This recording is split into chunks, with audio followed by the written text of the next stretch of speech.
नमस्कार दोस्तों, मैं हूं ब्रजेश दवे, आपका फ्रेंड और इकोनॉमिक्स ट्यूटर। एक बार फिर से आप सब लोगों का स्वागत है। जैसा कि हमने पिछली बार टोटल कॉस्ट समझा था, आज हम लोग समझने वाले हैं एवरेज फिक्स्ड कॉस्ट। दोस्तों, एवरेज फिक्स्ड कॉस्ट और टोटल फिक्स्ड कॉस्ट में क्या डिफरेंस है? टोटल फिक्स्ड कॉस्ट जो है ना, वो आपके जितना भी टोटल प्रोडक्शन हुआ है ना, उसकी वो फिक्स्ड कॉस्ट है। और एवरेज फिक्स्ड कॉस्ट का मतलब क्या है? वो पर यूनिट फिक्स्ड कॉस्ट है। तो पर यूनिट फिक्स्ड कॉस्ट अगर ढूंढनी है तो उसका फॉर्मूला क्या हो सकता है? तो total fixed cost divided by total production unit. तो हमें एक यूनिट की फिक्स्ड कॉस्ट मिल जाएगी। तो एवरेज फिक्स्ड कॉस्ट का फॉर्मूला क्या है दोस्तों? याद रखना, total fixed cost divided by total production unit. और टोटल फिक्स्ड कॉस्ट मतलब टोटल जितना प्रोडक्शन हुआ है उन सब की फिक्स्ड कॉस्ट। और यहाँ पर एवरेज फिक्स्ड कॉस्ट का मतलब होता है पर यूनिट की फिक्स्ड कॉस्ट। तो average fixed cost is the cost of per unit of output. एक यूनिट की फिक्स्ड कॉस्ट होती है। By dividing total fixed cost of a firm with production unit we get average fixed cost. Total fixed cost को total production से जब हम divide कर देंगे तो हमें एवरेज फिक्स्ड कॉस्ट मिल जाएगी। यहाँ पर इसका फॉर्मूला दिया हुआ है, average fixed cost is equal to total fixed cost divided by total production unit. AFC इसका शॉर्ट फॉर्म है, AFC is equal to TFC upon TP, where AFC is equal to average fixed cost, TFC is equal to total fixed cost, TP is equal to total production. Let's try to understand with an example. For example, one company's total fixed cost is rupees 50,000 and producer produces 1,000 units of commodity. किसी एक business unit में जो total fixed cost है वो 50,000 रुपये है और producer 1,000 unit pen मतलब 1,000 यूनिट कमोडिटी मतलब प्रोडक्शन कर रहा है। तो एक यूनिट की फिक्स्ड कॉस्ट कैसे मिलेगी हमें? तो average fixed cost is equal to total fixed cost 50,000 multiplied by total production 1,000। तो हमें फिक्स्ड कॉस्ट कितनी मिलेगी? 50 रुपीज़। अब जैसे कि आप लोगों को पता है दोस्तों, जब भी ये जो फिक्स्ड कॉस्ट होती है ना, ये जो फिक्स्ड कॉस्ट होती है वो चाहे प्रोडक्शन बढ़े चाहे प्रोडक्शन कम हो या प्रोडक्शन ज़ीरो हो, लेकिन जो फिक्स्ड कॉस्ट है वो हमेशा क्या रहती है? फिक्स रहती है। इसलिए एवरेज फिक्स्ड कॉस्ट का बिहेवियर कैसा होता है कि जैसे जैसे प्रोडक्शन बढ़ते जाता है वैसे वैसे एवरेज फिक्स्ड कॉस्ट कम होती जाती है। क्यों? क्योंकि फिक्स्ड कॉस्ट तो फिक्स ही रहने वाली है। तो प्रोडक्शन बढ़ते जाएगा तो एवरेज फिक्स्ड कॉस्ट क्या हो जाएगी? कम हो जाएगी, कम होती जाएगी। लेकिन हाँ, ये कभी भी ज़ीरो होती नहीं है। देखो यहाँ पर एक example, when production increases the total fixed cost is distributed among more units. देखो मैं यहाँ पर टेबल से आप लोगों को समझाता हूँ। यहाँ पर एक टेबल में देखो, जब प्रोडक्शन 10 है तो टोटल फिक्स्ड कॉस्ट 100, प्रोडक्शन 20 है तब भी टोटल फिक्स्ड कॉस्ट 100, प्रोडक्शन 30 है तब भी टोटल फिक्स्ड कॉस्ट 100, और 40 है तो 100, 50 है तो 100। आपको पता है फिक्स्ड कॉस्ट कभी भी चेंज नहीं होती है। लेकिन जैसे जैसे प्रोडक्शन बढ़ता जाएगा तो एवरेज फिक्स्ड कॉस्ट का फॉर्मूला क्या है? Total fixed cost divided by total production. तो यहाँ पर पहले में देखो, यहाँ पर पहले में क्या होगा? 100 डिवाइडेड बाय 10। तो पहली जो हमें एवरेज फिक्स्ड कॉस्ट मिल जाएगी वो कितनी मिल जाएगी? 10। पहली जो हमें मिल जाएगी वो 10। फिर क्या होगा? एवरेज फिक्स्ड कॉस्ट का फॉर्मूला जैसे जैसे अप्लाई करते जाएंगे तो वहाँ पर होगा क्या कि 100 डिवाइडेड बाय 20 होगा। क्या यहाँ पर? 100 डिवाइडेड बाय 20। तो यहाँ पर एवरेज फिक्स्ड कॉस्ट क्या आ जाएगी? 5, क्योंकि प्रोडक्शन बढ़ते जा रहा है। 100 डिवाइडेड बाय 30 तो 3.3, 100 डिवाइडेड बाय 40 तो 2.5, और 100 डिवाइडेड बाय 50 तो 2। तो देखो दोस्तों, मैंने बताया था ना, जैसे जैसे क्या लिखा है यहाँ पर, देखो यहाँ पर क्या लिखा है? When production increases the total fixed cost is distributed among more units, therefore with increase in production average fixed cost decreases and therefore average fixed cost curve is a downward sloping curve. जैसे जैसे production बढ़ते जाता है तो fixed cost ज़्यादा units में distribute हो जाती है, इसलिए जैसे जैसे प्रोडक्शन बढ़ते जाता है एवरेज फिक्स्ड कॉस्ट कम होती जाती है। और इसलिए एवरेज फिक्स्ड कॉस्ट कर्व जो है ना वो डाउनवर्ड स्लोपिंग। देखो यहाँ पर ABCDE ये जो पॉइंट है कौन सा स्लोपिंग है? डाउनवर्ड। कैसे बनाइए समझते। इन schedule the diagram relation between production and average fixed cost is shown. यहाँ पर एक्स एक्सिस पर देखो दोस्तों आउटपुट प्रोडक्शन है और वाई एक्सिस पर एवरेज फिक्स्ड कॉस्ट है। टोटल फिक्स्ड कॉस्ट तो हमने आगे पढ़ लिया सबसे पहली कॉस्ट। तो प्रोडक्शन 10, 20, 30, 40, 50, 60 और एवरेज फिक्स्ड कॉस्ट यहाँ पर 2, 4, 6, 8, 10, 12। अब देखो दोस्तों, जैसा कि मैंने आपको प्रॉमिस किया था कि नेक्स्ट टाइम मैं कुछ यहाँ पर प्रेजेंट कर सकूँ, इस तरीके से मैं आपको समझाऊंगा, कुछ ड्रॉ कर सकूँ इस तरीके से। तो देखो, जब प्रोडक्शन 10 है तो एवरेज फिक्स्ड कॉस्ट, जब प्रोडक्शन 10 है ये रहा, तो एवरेज फिक्स्ड कॉस्ट भी 10 है। तो वो दोनों पॉइंट जहाँ पर इंटरसेक्ट होते हैं वहाँ पर बन जाएगा ए पॉइंट। वो दोनों जहाँ पर इंटरसेक्ट होते हैं वो बन जाएगा ए पॉइंट। तो प्रोडक्शन 10 एवरेज फिक्स्ड कॉस्ट तो ए बन गया। जब प्रोडक्शन 20 है तो एवरेज फिक्स्ड कॉस्ट 5 है। तो देखो, ये रहा प्रोडक्शन 20 और ये रहा फिक्स्ड कॉस्ट 4 और 6 के बीच में 5, तो हो गया यहाँ पर इंटरसेक्ट। फिर प्रोडक्शन 30 है तब एवरेज फिक्स्ड कॉस्ट है 3.3, तो ये बन गया पॉइंट सी, 3.3, 2 और 4 के बीच में। फिर प्रोडक्शन 40 है तब एवरेज फिक्स्ड कॉस्ट है 2.5, जो 2 और 4 के बीच में 3 और उसके भी नीचे आएगा 2.5, तो ये बना पॉइंट डी। और जब प्रोडक्शन 50 है तो एवरेज फिक्स्ड कॉस्ट 2, ये बना पॉइंट ई। तो इस तरीके से ये पूरा कर्व प्रोडक्शन, जैसे जैसे प्रोडक्शन बढ़ते जा रहा है वैसे वैसे एवरेज फिक्स्ड कॉस्ट नीचे आते जा रहा है। यहाँ पर टेक्स्ट बुक में प्रिंटिंग मिस्टेक है, यहाँ पर एवरेज वेरिएबल कॉस्ट कर्व लिखा है पर ये एवरेज फिक्स्ड कॉस्ट कर्व है। तो जैसे जैसे प्रोडक्शन बढ़ते जाता है वैसे वैसे एवरेज फिक्स्ड कॉस्ट कम होती जाती है। देखो यहाँ पर समझाया हुआ है, एक मिनट पहले हम इसको इरेज कर दें। In diagram 5.4 it is shown that as output increases, average fixed cost decreases. On OX axis, output is shown, units is shown, and an OY axis, average fixed cost in rupees is shown. Average fixed cost decreases as output, मतलब production increases. It means that average fixed cost curve is having left to right, upward to downward slope. देखो दोस्तों, ये left side ऊपर से right side downward में आ रहा है, इसलिए इसका जो स्लोप है वो डाउनवर्ड है। But average fixed cost decreases but it never become zero. चाहे यहाँ पर 10,000 यूनिट का प्रोडक्शन हो और फिक्स्ड कॉस्ट आपकी 100 ही रहेगी, ठीक है, लेकिन आपकी जो फिक्स्ड एवरेज फिक्स्ड कॉस्ट है वो कभी भी जीरो आएगी नहीं। ये हमेशा याद रखना। एवरेज फिक्स्ड कॉस्ट जैसे जैसे प्रोडक्शन बढ़ता जाएगा एवरेज फिक्स्ड कॉस्ट कम होती जाएगी, लेकिन ये कभी भी जीरो होगी नहीं।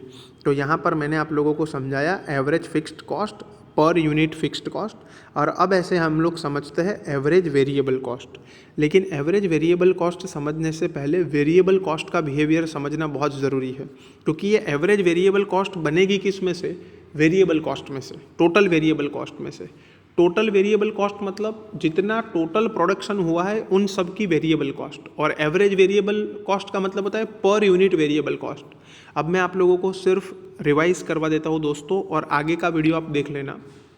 वेरिएबल कॉस्ट का बिहेवियर कैसा होता है? If production increases variable cost increases, if production decreases variable cost decreases, and if production will be zero variable cost will be zero. लेकिन जब भी प्रोडक्शन बढ़ता है ना स्टार्टिंग में, तो वेरिएबल कॉस्ट बढ़ती तो है। जब भी प्रोडक्शन बढ़ता है स्टार्टिंग में तो वेरिएबल कॉस्ट बढ़ती तो है, लेकिन डिक्रीजिंग रेट से बढ़ती है। बढ़ती तो है लेकिन डिक्रीजिंग रेट से। मैंने आपको जो एग्जांपल दिया था उसमें जो पहले बढ़ रही थी वो +80, फिर +70, फिर +60 बढ़ तो रही थी, लेकिन डिक्रीजिंग रेट से बढ़ रही थी। और बाद में जब बढ़ रही थी, एक हद के बाद जब प्रोडक्शन बढ़ रहा था, तो वेरिएबल कॉस्ट इंक्रीजिंग रेट से बढ़ रही थी। आप वो वीडियो आप देख लेना एक बार, वेरिएबल कॉस्ट वाला। स्टार्टिंग में एक हद तक जब प्रोडक्शन बढ़ता है ना, तो टोटल वेरिएबल कॉस्ट है ना बढ़ती तो है लेकिन डिक्रीजिंग रेट से बढ़ती है, जो प्रोड्यूसर के लिए फ़ायदा है, क्योंकि वेरिएबल कॉस्ट बढ़ने वाली तो है ही। तो वो डिक्रीजिंग रेट से बढ़े वो अच्छा है हमारे लिए, इंक्रीजिंग रेट से, तो डिक्रीजिंग रेट से बढ़े वो अच्छा है क्योंकि वो खर्चा है हमारे लिए। तो स्टार्टिंग में वेरिएबल कॉस्ट डिक्रीजिंग रेट से बढ़ती है, स्टार्टिंग में वेरिएबल कॉस्ट डिक्रीजिंग रेट से बढ़ती है। इसलिए एवरेज वेरिएबल कॉस्ट में आपको कैसा बिहेवियर देखने को मिलेगा कि स्टार्टिंग में एक हद तक आपकी एवरेज वेरिएबल कॉस्ट कम होगी, और उसके बाद क्योंकि टोटल वेरिएबल कॉस्ट में क्या होता था कि एक हद के बाद अगर प्रोडक्शन बढ़े तो वेरिएबल कॉस्ट जो है वो इंक्रीजिंग रेट से बढ़ती थी। वेरिएबल कॉस्ट जो है वो इंक्रीजिंग रेट से बढ़ती थी, तो फिर एवरेज वेरिएबल कॉस्ट क्या होने लगेगा, बढ़ने लगेगा। तो जैसे एवरेज फिक्स्ड कॉस्ट का बिहेवियर कैसा था, मैं फिर से बोल रहा हूँ, एवरेज फिक्स्ड कॉस्ट का बिहेवियर कैसा था कि प्रोडक्शन बढ़ने के साथ साथ एवरेज फिक्स्ड कॉस्ट कम ही होती जाती है।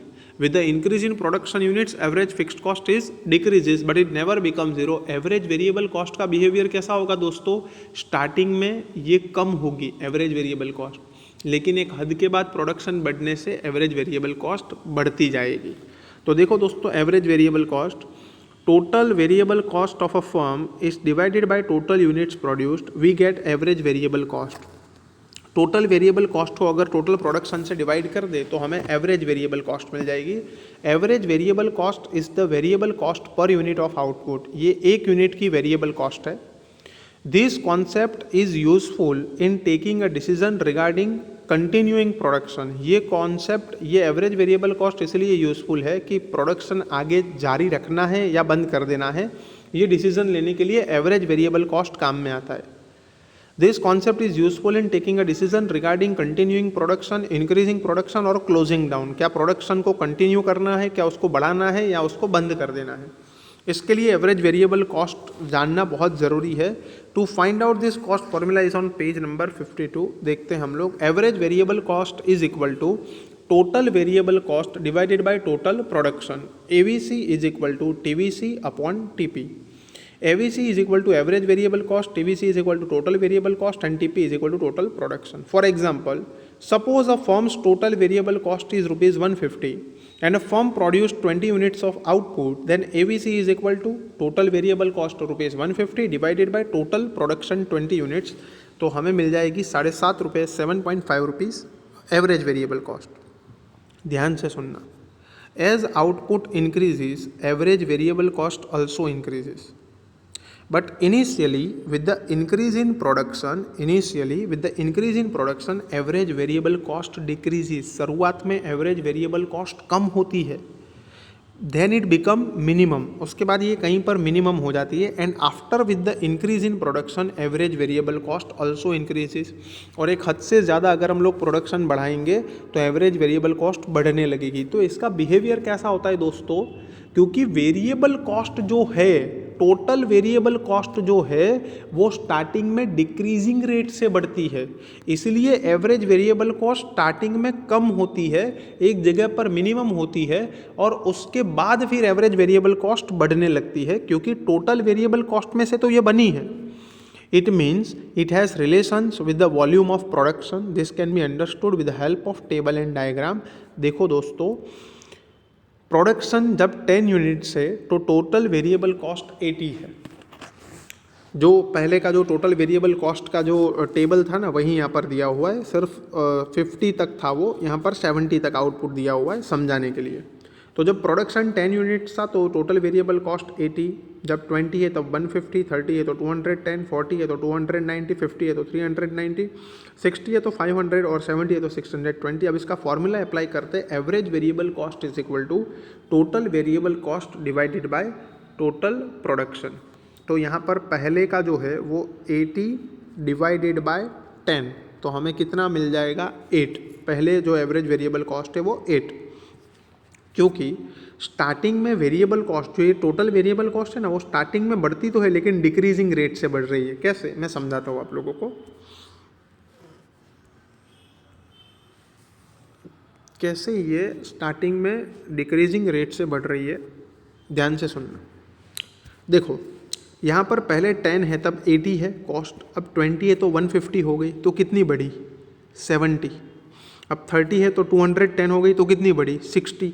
तो पहले 80 फिर 70 फिर 60 बढ़ी। तो ये क्या हो रहा है, बढ़ तो रही है variable cost per decreasing rate से बढ़ रही है। अब देखो, एक हद से ये 30 तक करेंगे तो एवरेज वेरिएबल कॉस्ट कम हो रही है, लेकिन अब जैसे ही 40 यूनिट्स का प्रोडक्शन करेंगे और 10 यूनिट का बढ़ाएंगे तो 210 से डायरेक्ट 290 हो जाएगी, तो प्लस 80। 50 करेंगे 390 तो प्लस 100, 60 करेंगे 500 तो प्लस 110 और 70 प्रोडक्शन करेंगे तो 620 तो प्लस 120। तो देखो ये 30 यूनिट्स के बाद जो टोटल वेरिएबल कॉस्ट है, देखो 30 यूनिट्स तक 30 यूनिट्स तक, मैं क्या बोल रहा हूँ ध्यान से सुनना, यहाँ से लेकर यहाँ तक, सॉरी, यहाँ से लेकर यहाँ तक, ये 30 यूनिट्स तक जो है ना, ये total variable cost decreasing rate से बढ़ रही है। इसलिए आप देखो 30 यूनिट्स तक एवरेज वेरिएबल कॉस्ट कम हो रही है। देखो 30 यूनिट्स तक एवरेज वेरिएबल कॉस्ट कम हो रही है, लेकिन 30 यूनिट्स के बाद आप देखो 30 यूनिट्स के बाद total variable cost increasing rate से बढ़ रही है। कौन सी रेट से बढ़ रही है? इंक्रीजिंग रेट से। And that's why average variable cost जो है ना, वहाँ से फिर क्या होने लगती है? बढ़ने लगती है। समझ में आया आप लोगों को? तो एवरेज वेरिएबल कॉस्ट का बिहेवियर कैसा है कि स्टार्टिंग में ये कम होती है और उसके बाद ये बढ़ने लगती है। तो चलो समझते हैं हम लोग। देखो, जब प्रोडक्शन 10 है तो एवरेज वेरिएबल कॉस्ट, अब यहाँ पर एक्स एक्सिस पर प्रोडक्शन, वाई एक्सिस पर एवरेज वेरिएबल कॉस्ट। जब प्रोडक्शन 10 है तो एवरेज वेरिएबल कॉस्ट 8 है, ये रहा पॉइंट ए। जब प्रोडक्शन 20 है तो एवरेज वेरिएबल कॉस्ट 7.5, 7 और 8 के बीच में, ये रहा पॉइंट बी। जब प्रोडक्शन 30 है तो एवरेज वेरिएबल कॉस्ट 7। जब प्रोडक्शन 40, देखो यहाँ तक कम होने लगती है, उसके बाद वापिस बढ़ने लगती है। जब प्रोडक्शन 40 है तो एवरेज वेरिएबल कॉस्ट 7.25। जब प्रोडक्शन 50 है तो एवरेज वेरिएबल कॉस्ट 7.8। जब प्रोडक्शन 60 है तो एवरेज वेरिएबल कॉस्ट 8.33 और प्रोडक्शन 70 है तब एवरेज वेरिएबल कॉस्ट 8.85। तो स्टार्टिंग में जैसे जैसे प्रोडक्शन बढ़ता है, स्टार्टिंग में एवरेज वेरिएबल कॉस्ट कम होने लगती है, उसके बाद एवरेज वेरिएबल कॉस्ट, एक हद से ज़्यादा प्रोडक्शन होने के बाद एवरेज वेरिएबल कॉस्ट क्या होने लगती है? बढ़ने लगती है। तो आप लोगों को ये समझ में आया होगा, एकदम इजी एनालिसिस है। उसके बाद मैं यहाँ पर analysis in diagram 5.5 output is shown on X axis, production X axis पर है, और AVC average variable cost is on Y axis. Here in the diagram first average variable cost move left to right upward to downward. पहले ये ऊपर से left side, ऊपर से right side down side आती है, और फिर राइट साइड डाउन में से फिर लेफ्ट साइड अपवर्ड जाती है वापस, मतलब राइट साइड अपवर्ड में जाती है। पहले ये डाउनवर्ड में आती है, फिर ये अपवर्ड में जाती है। तो स्टार्टिंग में इसका स्लोप नेगेटिव है और उसके बाद इसका स्लोप पॉजिटिव हो रहा है। Here in the diagram first average variable cost move left to right upward to downward means negative slope curve which indicates that in beginning, शुरुआत में क्या हो रहा है? As production increases, output increases, average variable cost decreases. But after the production of 30 units, 30 units के बाद देखो आप, average variable cost is an increasing trend, average variable cost बढ़ रही है, because in the beginning increasing returns to scale and afterward decreasing returns to scales लो में apply, जो मैंने आप लोगों को वेरिएबल कॉस्ट वाले वीडियो में समझाया था। तो आज मैंने आप लोगों को दो कॉस्ट समझाए, average fixed cost, average variable cost. इसको घर पे आप नोटबुक में अच्छे से लिखना भी, ठीक है। और अगर कुछ भी समझ में ना आए तो मुझे आप बताना, मैं आप लोगों को अच्छे से समझाऊंगा। आज के लिए हम लोग रखते इतना, और बहुत इजी है। एवरेज जो फिक्स्ड कॉस्ट है और एवरेज वेरिएबल कॉस्ट है वो पर यूनिट फिक्स्ड और पर यूनिट वेरिएबल कॉस्ट है। इसके बाद हम लोग समझेंगे एवरेज कॉस्ट और मार्जिनल कॉस्ट के बारे में। आज के लिए हम लोग रखते इतना, मिलते हम लोग नेक्स्ट वीडियो नेक्स्ट लेक्चर में। तब तक के लिए जय सिया राम।